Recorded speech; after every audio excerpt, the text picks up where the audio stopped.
जहांगीर तरीन से पाकपतन से साबिक MNA मोहम्मद शाह खग्गा और साबिक रुकने पंजाब असम्बली सईद अकबर निबानी ने मुलाकात की है। मुलाकात में सियासी सूरत हाल और आइंदा के लाए अमल पर मुशावरत की गई है।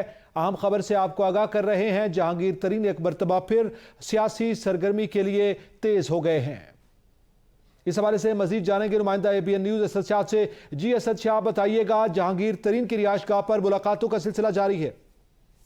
जी बिल्कुल, मैं आपको आगाह करता चलूं कि मुल्क की जो मौजूदा सियासी सूरत हाल है, इस वक्त सियासी पारा हाई है। तो इस सियासी सूरत हाल में जहांगीर तरीन भी मुतारक नजर आ रहे हैं और जहांगीर तरीन की आज अहम सियासी शख्सियात के साथ राब्ते और मुलाकातें हुई हैं।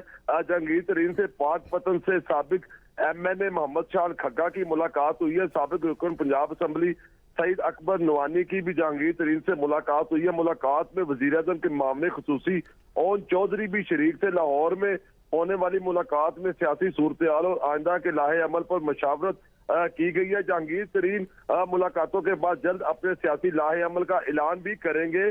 ज़राए का ऐसा कहना है। जहांगीर तरीन से सियासी शख्सियात के राब्ते और मुलाकातों का सिलसिला जारी रहेगा।